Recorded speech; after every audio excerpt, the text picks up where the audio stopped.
This is a podcast about both having autism and living with someone who has autism. My mom is Sonya, and I'm Josh, and this is Josh Has Autism.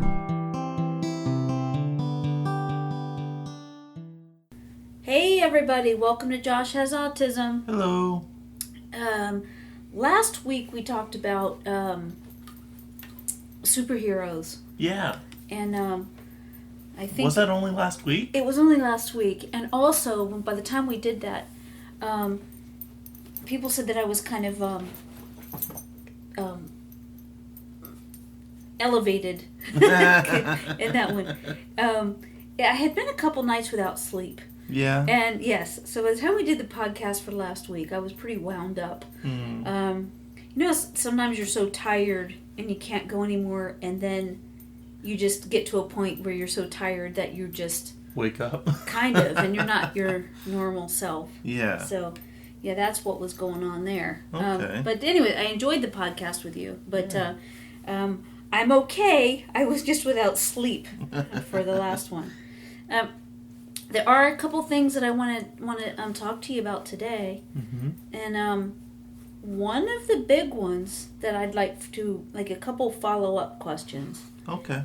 And that is that you had a job interview. Yeah. At the library. Yeah. And so... Or at least for the library. It was at their headquarters, so to speak. I forget what it's actually called, but I in my head I called it headquarters. Okay, yeah, that makes a lot of sense. Did they have a lot of books in their headquarters? Some, but it was more like the administrative side. Yeah. So it was where all the rules for the library happen. Oh, so it was heaven to you. That's funny. That's funny. So did they... I just imagine that they had this like huge poster of the Dewey Decimal System, and they had it's just so it's kind of like a dream place for you to be, wasn't it? Yeah. Yeah. So anyway, you had an interview, so it was tell us again what you had so far, and then what this interview was like. Okay. So, I had applied for the job a month ago or so. And a couple of weeks ago, I think it was, I went in and did some testing for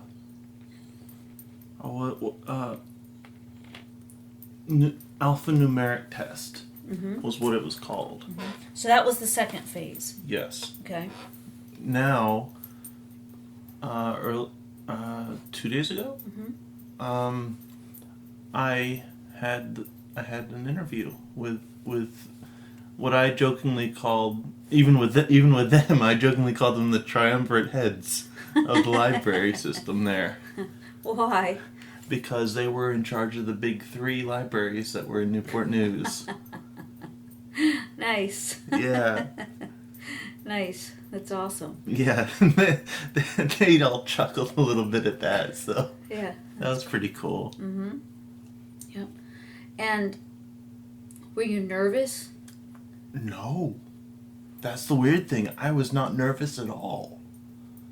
It was so weird. It was like whenever I go on stage for a concert or something. It's like I don't have any fears or anything like that. I just... You mean like when we do speaking? Whenever I would do choral concerts or musicals or stuff like that. Okay. I've never had stage fright like ever. Right. And this was like that. In that I was just confident in myself and I just acted like myself. Which is... Yeah, go ahead. So I'm wondering if this falls in the same category. You know, we talked before about how I say when it's something that, if there's something that I'm asking you to do, sometimes it seems like there's a bunch of reasons why you don't get it done. Mm-hmm. You're not feeling well, or just having a hard time getting that organized, or what have you. Right. Whatever you can, Mm-hmm. you know what I'm talking about. Right. Okay, do you? Yeah. Okay.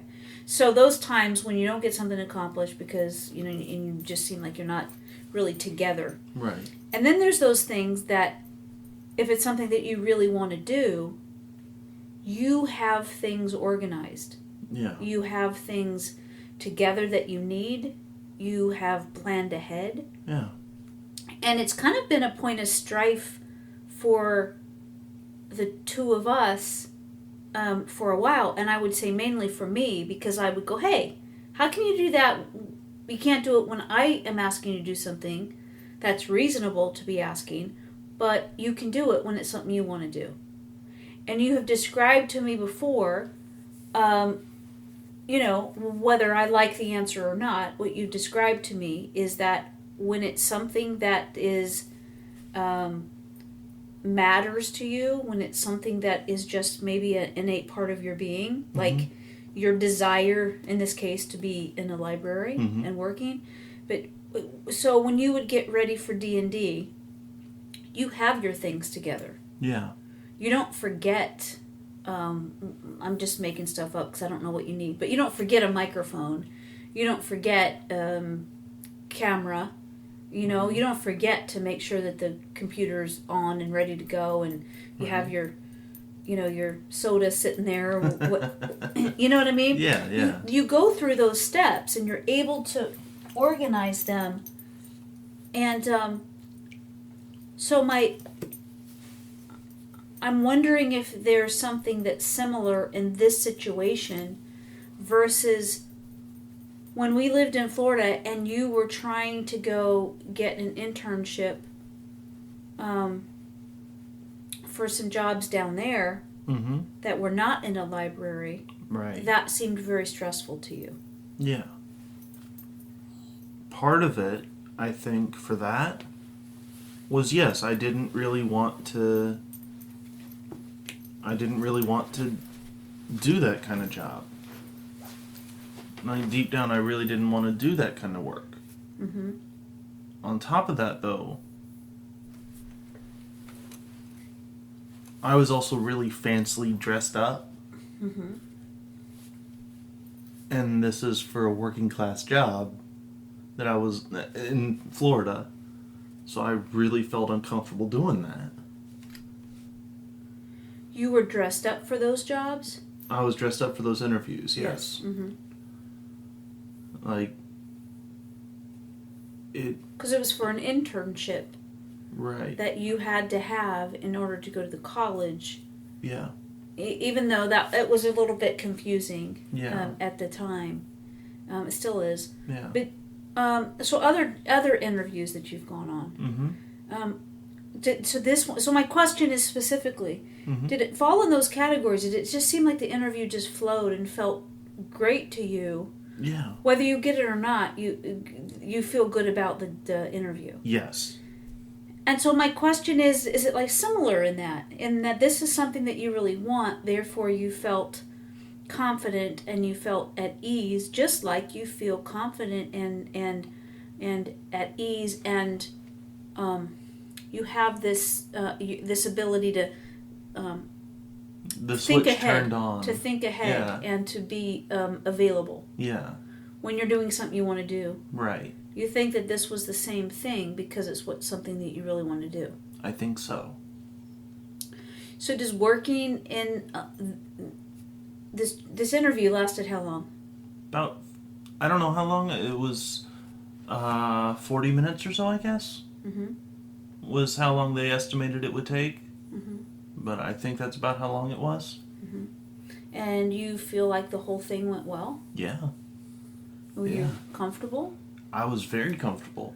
When you're in situations like that, the things that you've been taught over and over and over to a point of you getting tired of working on it, like looking somebody in the eye mm-hmm. when you speak with them, mm-hmm.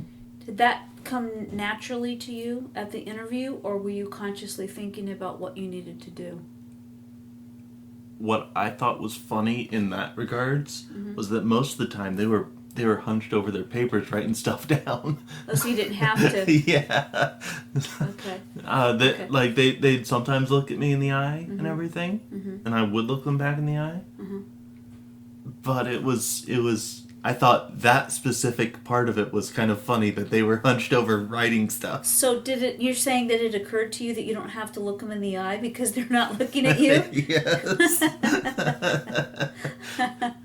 So that's funny, but it answers my question that you were really, when you're in those kind of situations, you're thinking about all of this. We'll just call it training because that's what it was. Yes. It's all of that experience that I've had to learn how to do things. Mm-hmm.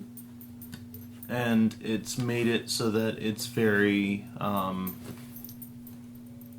it's made it so that it's much easier for me to do things in a social setting.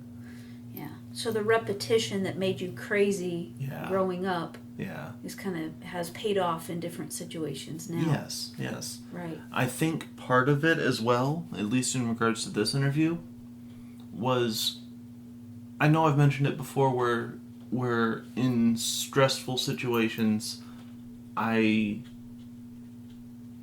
don't hyper-focus or whatever. I don't stress out. I think things through ahead of time before my mind really catches up. Oh, does that make sense? Sort of, but I have a question about it. Mm-hmm. Because to me, there's two different categories. Mm-hmm. One, there's a category of that falls into the emergency situation. Yes. When there is an emergency situation, you are what they call like Johnny on the spot. You're like, here, this is what you need. And this is what you need. I've never heard that phrase before. Never? No. It's somebody that's right there with what you need. Oh, cool. That's just what that term means. It's just, you got exactly what someone needs. You're right there with so whether it's but it's situational awareness and all that stuff that just clicks right in that emergency moment. Yes. Yes. The other situation though, when it's intense, so this is very different. We're talking on to me anyway, is the opposite ends of the spectrum that you work under. Right. Right. So you have this side over here that's an emergency. You're just like, boom, you're there. What do you need? Yeah. So again, that falls in the category of there's an emergency.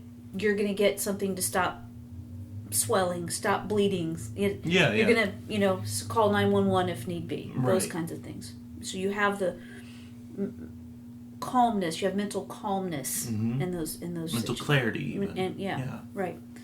The other is that if there's a situation that causes you to feel anxious, that doesn't elevate you to that point of that clarity, it can be very difficult for you to function in those scenarios. Yeah. And even be able to stay in those scenarios. Right. So like watching a movie, for example, that has something that's going on that I can't stand. Sure. Well, you can leave that situation. Yes. But let's just say that we're here and everybody's talking all at once. And you have been asked to do something by one person, maybe something else by another person, and they conflict. Yeah. The people asking you didn't know that anything was asked of you by somebody else. And so I'll just make something up. Like, let's just say that I asked you to set the table. And then your dad would ask you at the same time if you would go out and, I'm just making it up, like sweep the deck. Right? Or grill the food or something like that, yeah. So something the opposite. Yeah. And if you were not given the opportunity to, now you might be able to express, I can't do two things at once. Yeah. Although I've never heard you say that. Yeah. More often than not, you just wouldn't do either one. Right.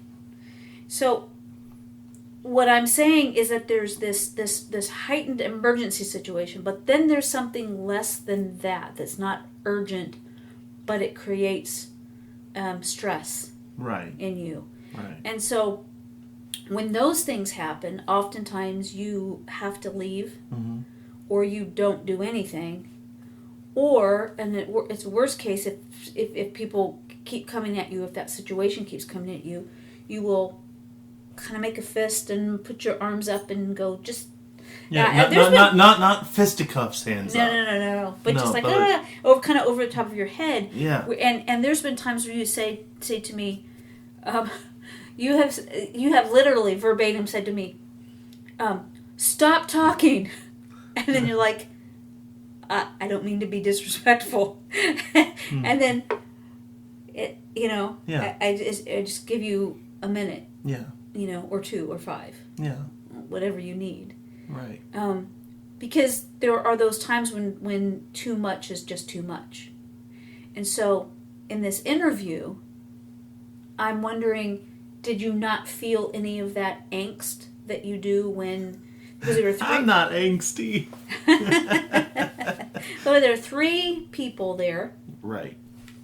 And they were all asking you questions. In turn, yes. Mm-hmm. And so I'd respond to one of their questions, and they were just reading off a list of things. Mm-hmm. They'd write down their answers, then the next one would ask me a question, and they'd write down the answers, the next one, and so on and so forth. Mm-hmm. One of which was, my answer was actually that second scenario. Really? Yes, where I was told one thing by one person.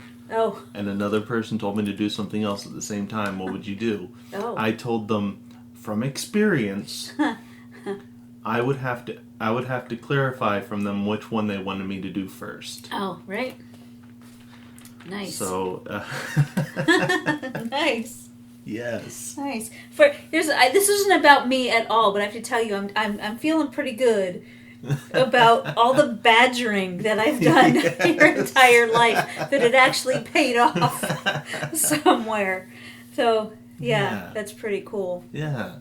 And I mean, there were what if scenarios for most of the questions. Mm-hmm. There were questions about me and my thoughts on things. Mm-hmm.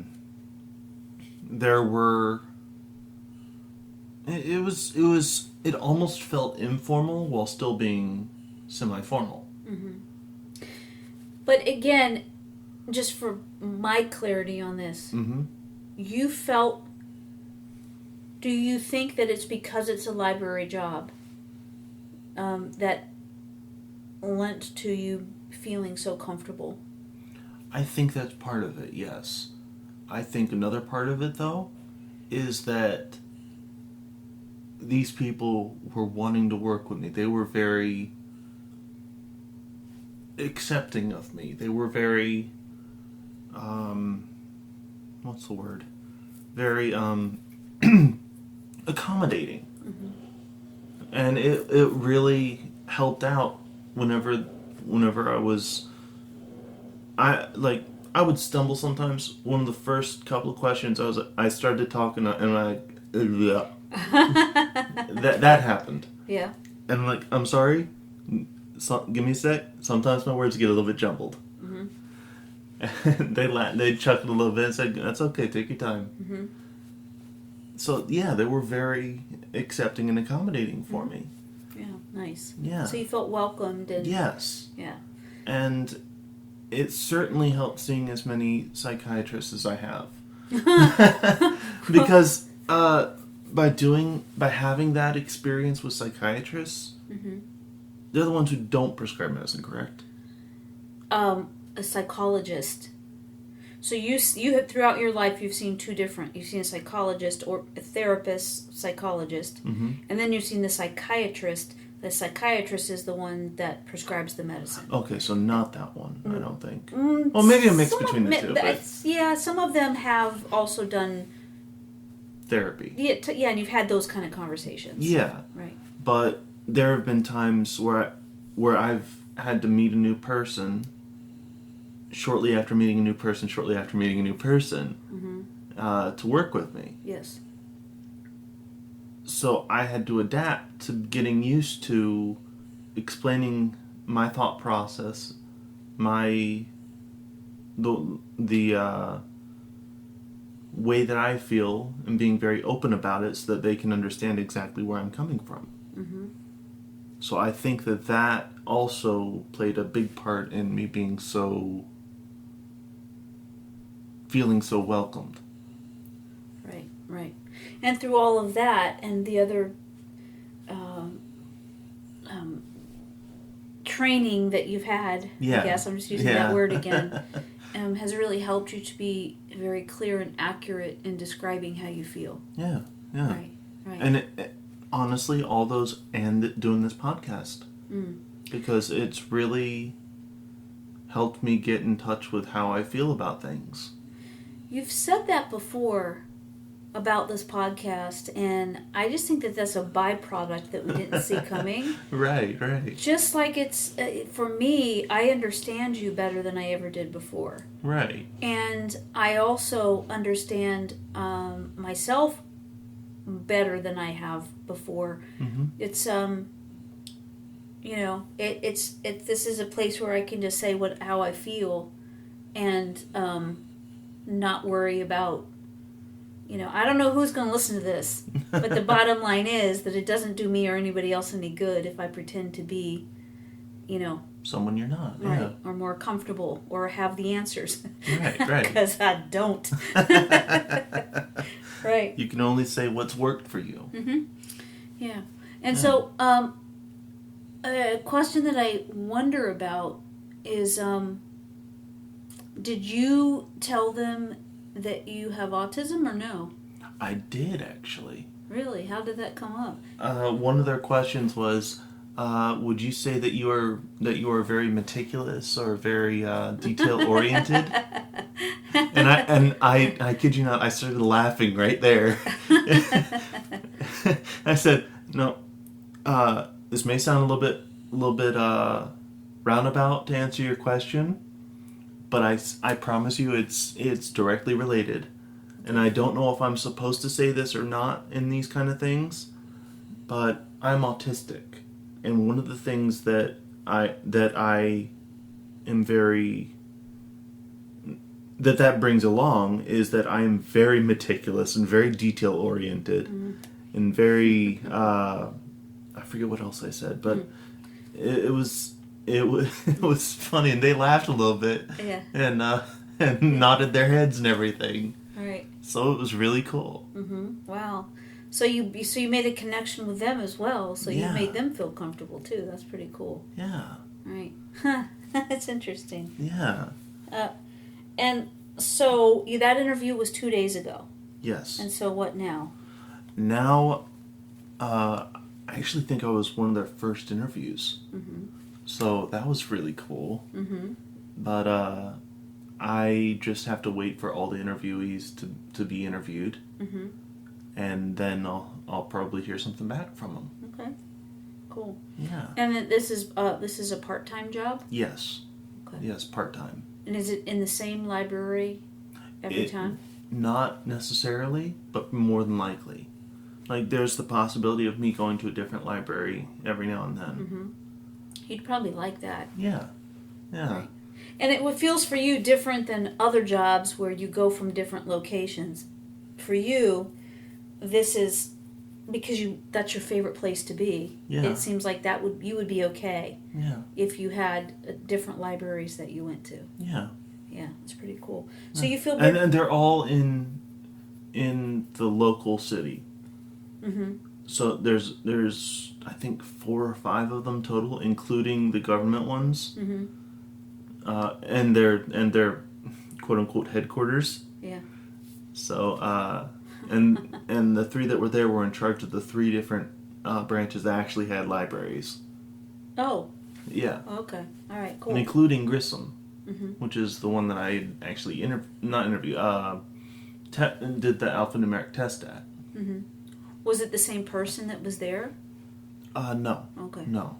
Okay. So, you feel pretty good about it? Oh, yeah. Yeah. Yeah, Nice. I definitely do. Nice. Yeah. Wow. Well, I can't wait to hear. Yeah. I'm so excited for you. I just can't wait to hear. Yeah. Because I just think that you seem so happy talking about it, just the idea of having this job. Like you say, this is your dream job. Yeah. You told me at one point when they talked about what the pay would be. Yeah. And I thought your answer was so you. Yeah. Yeah. I told him, I really don't care about the pay. This is my dream job. This is what I want to do. Yeah.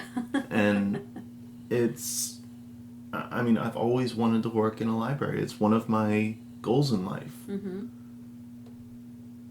And, they did the thing where they were the impressed look and nodding and everything with a smile and everything. Mm-hmm. They had those. Yeah, nice. Yeah. Nice. Which I just want to stop and say how proud I am of you for all of this, but just the statement that you made, the impressed look on their face. Yes. Dude, I was told that you would never be able to do that. I was told that you would never have friends, you would never go to public school, you would never have a job. You know, that you're not going to be able to interact because you're not going to be able to pick up other people's, nuances and stuff. Nuances, yeah. Exactly. And facial expressions. Yeah. And what you just said it just defies it, all of that. It's just you've man, this was so successful. I'm so proud of you. Thank you. Yeah. That's on so many levels. I can't even I just think that's fantastic. Yeah. So good for you. And Thank they you. Didn't give you a time frame then that no, they would know. No, okay. No. They did not. Okay. I asked that. Mm-hmm.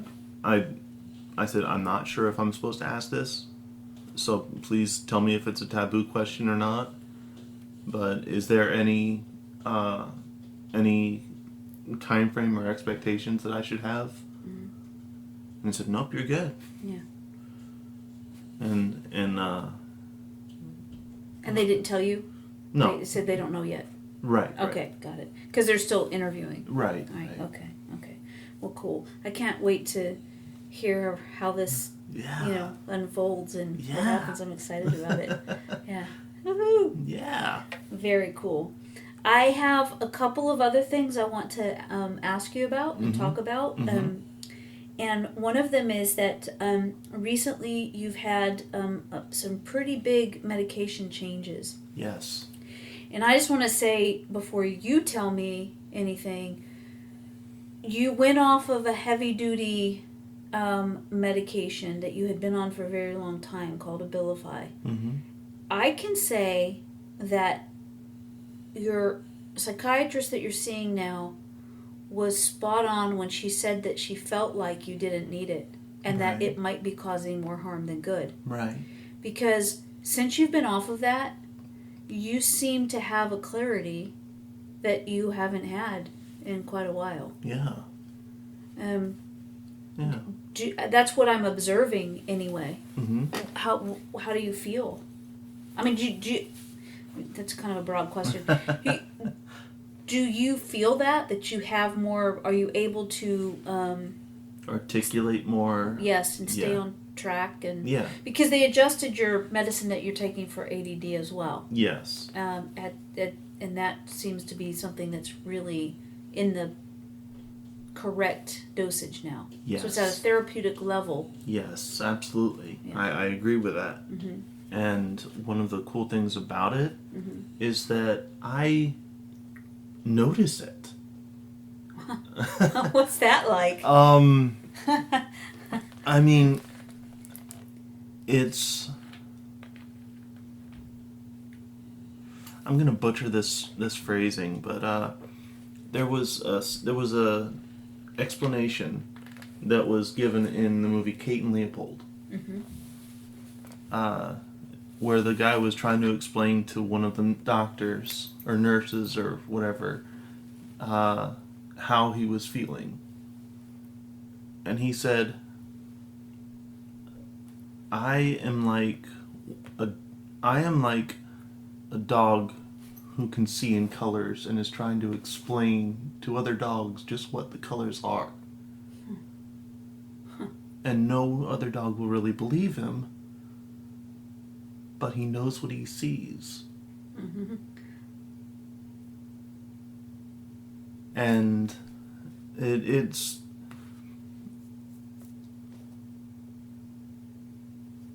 kind of like that. It's very, after the fact you realize, oh my gosh, that's it. That's exactly it. Because I am noticing that not only am I able to think a little bit, not rapidly, not clear, but just, it's a noticeable effect in my head that I notice a difference. I would say that you're processing faster and easier. Yeah. And so that when there's things that you need to do, it has been a huge struggle for you in the past to be able to accomplish things.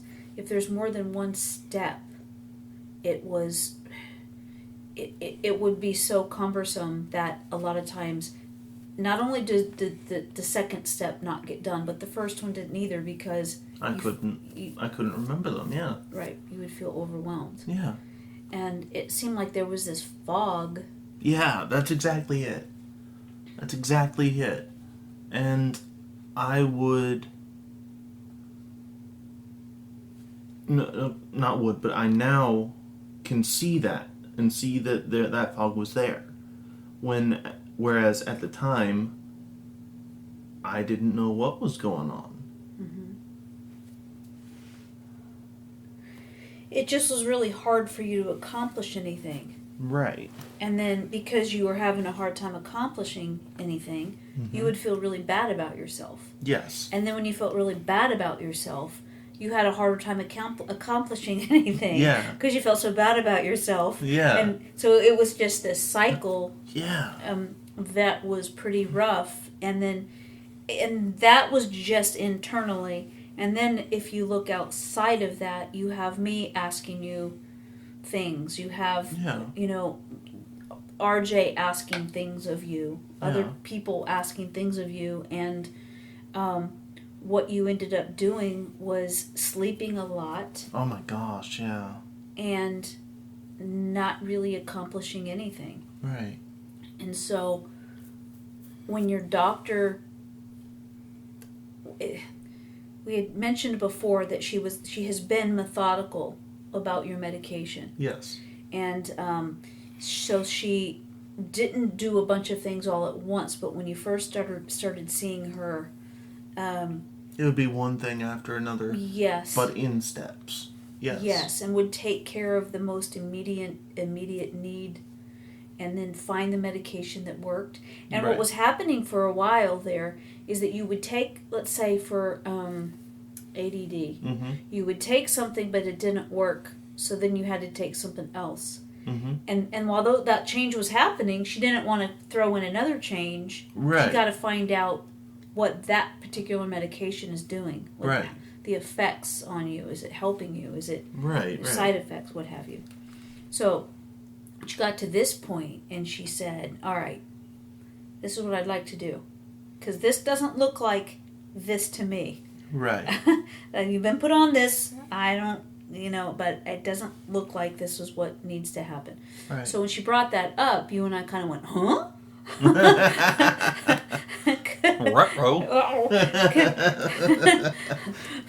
Because you had been on it for so long. And nobody had, brought that up, that this might not be what you need. Not only that, but it might be causing troubles. Right.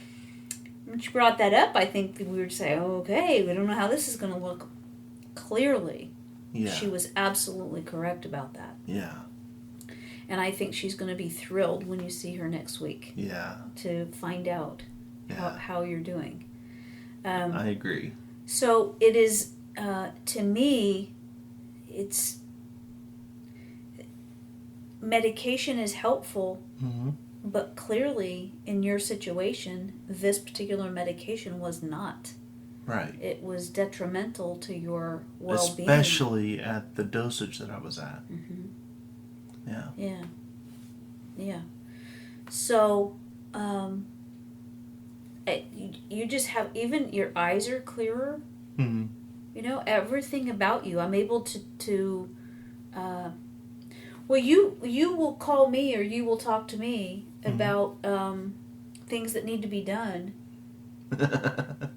And I'm like, who is this?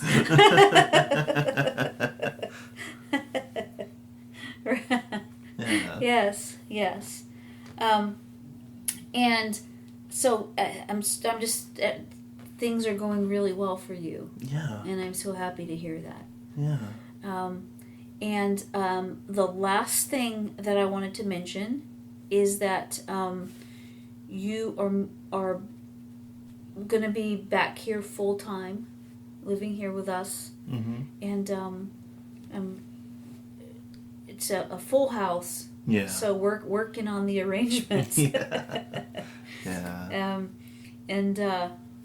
We're looking, to put in, add on to the house, and for Nana and Pappy, and now for me. And now for you. Yeah. Yes. So we also have a new addition. I think we talked about it last week with Nellie. Yeah. And she has gone to the groomer. She's gone to the vet. Yeah. And she's settling in just fine. I will say this: at night, Einstein sleeps. Yeah. But he sleeps right up next to me. So and he's only just 12 pounds. Yeah. But when the dude plops down, like. Dad and I both feel it. Yeah. It's like his little, Nellie Belly Button here, she decides to get up in the middle of the night, and I'm trying to reason with her. I'm trying to say, Button, it's the middle of the night, honey. It's not time to get up. You got to stay in bed. It's time to sleep. You know the phrase that she understands?